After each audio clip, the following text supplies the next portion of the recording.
Yousufguda murder కేసులో దర్యాప్తు ముమ్మరం చేశారు పోలీసులు.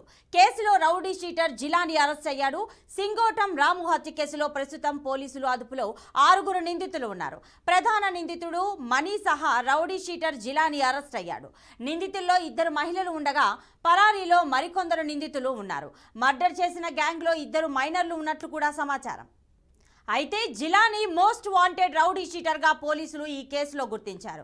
జిలానీపై ఇప్పటికే పలు హత్య కేసులు, అటెంప్ట్ మర్డర్ కేసులు, బెదిరింపు కేసులు ఉన్నాయట. మాదాపూర్ పిఎస్ పరిధిలోని నీరూస్ వద్ద ల్యాండ్ వివాదంలో రియల్ ఎస్టేట్ వ్యాపారులపై కాల్పులు జరిపిన ఘటనలో జైలుకు వెళ్లి వచ్చిన జిలానీ కులుసుంపురలో అటెంప్ట్ మర్డర్ కేసులో కూడా ఉన్నాడు. గుడిమల్కాపూర్లో నదీం అనే యువకుణ్ణి హత్య చేసిన కేసులోనూ జిలానీ ఉన్నారు. ఇక ఇప్పుడు సింగోటం రాము హత్య కేసులో ప్రధాన సూత్రధారి మనీ, జిలానీ ఇద్దరు అసోసియేట్గా గ్యాంగ్ ఏర్పాటు చేసుకున్నారని పోలీసులు తెలిపారు. ఇక యూసఫ్గూడ మర్డర్ కేసుకి సంబంధించిన పూర్తి డీటెయిల్స్ మా ప్రతినిధి క్రాంతి అందిస్తారు. క్రాంతి, డీటెయిల్స్ ఇవ్వండి. రైట్ ప్రతిభ, ప్రస్తుతం ఎందుకంటే బుధవారం ఏదైతే యూసఫ్గూడలో ఒక హత్య కేసు మాత్రం కలకలం చేపడుతుంది. ఆ పుట్ట రాము అలియా సింగోట రాము అనే హత్య కేసులో మాత్రం ఒక 2 మహిళలు కూడా, ఎందుకంటే హిమబ అనే ఒక అమ్మాయితో కూడా గతంలో, ఎందుకంటే ఈ హత్యలో మాత్రం ప్రధాన నిందితుడు యూసఫ్గూడ రౌడీ షూటర్ జిలానీ. ఎందుకంటే గతంలో కూడా ఈ జిలానీ పైన కొన్ని మర్డర్ కేసులు, మానవత్వ కేసులు కావచ్చు, లేదు బెదిరింపు కేసులు, ఎందుకంటే కొంతకాలం కింద కొన్ని రోజుల కింద తన బెయిల్ పైన కూడా బయటకు వచ్చినట్లు తెలుస్తుంది.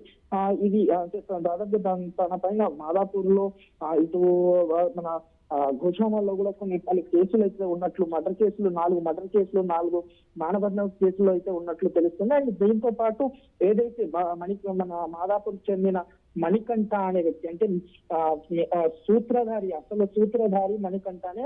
అయితే ఈ మణికంఠకు మరియు సింగోటి రాముకి అయితే గతంలోనే ఫ్రెండ్షిప్ ఉన్నట్టు, వీళ్ళు ఇద్దరు కలిసి రియల్ ఎస్టేట్ కూడా వ్యాపారం చేసినట్లయితే పోలీసులు నిర్ధారించడం అయితే జరిగింది. అయితే వీళ్ళిద్దరూ వ్యాపారం చేసేటప్పుడే హిమబ అనే యూసఫ్గూడలో లక్ష్మీనగర్ లో నివాసిస్తున్న హిమబ అనే ఆ లేడీతో మాత్రం పరిచయం ఉన్నట్లు తెలుస్తుంది. తనపై కూడా కొన్ని వ్యభిచార కేసులు కూడా ఉన్నాయి. అయితే హిమబి తన కూతురు నజీమాతో కూడా ఈ మన రాము అనే పరిచయం చాలా ఎక్కువగా పెంచుకున్నాడన్న కోపం ఒకటి.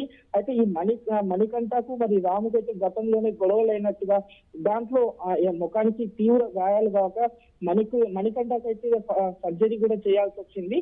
అండ్ ఈ లావాదేవీల్లో కూడా కొంత ముంచేయడనేసి అని ఒక ఆరోపణలు అయితే ఉన్నాయి. గత షేక్ బషీర్బాగ్ లో కూడా రాము మరి మణికంఠ కూడా ఒకరిపై ఒకరు మాత్రం కేసులు పెట్టుకోవడం కూడా జరిగింది.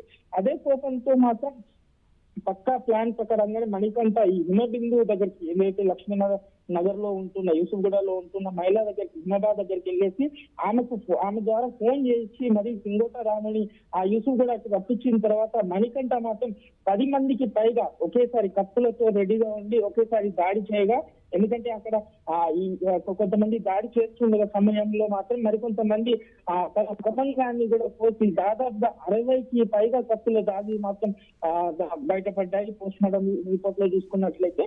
అయితే పాత కక్షల వల్లనే ఈ హత్య జరిగినట్లుగా తెలుస్తుంది. అయితే ఈ మణికంఠ మరియు రౌడీ షూటర్ ఏదైతే జిలానీ ఉన్నారో నిన్న పోలీసుల ముందుకైతే అదుపులో తీసుకోవడం అయితే జరిగేది. సీసీ ఫుటేజ్ ఆధారంగా మిగతా 3 కూడా, ఎందుకంటే దీంట్లో మైనర్లు కూడా ఒక 2 మైనర్లు ఉన్నట్టుగా తెలుస్తుంది. అయితే వాళ్ళ గురించి ఇప్పటి వరకు అయితే పోలీసులు వాళ్ళని ట్రేస్ చేసి ఒక 4 బృందాలుగా పనిచేస్తున్నట్టుగా తెలుస్తుంది. Pratibha. Right Kranti, thanks for the details.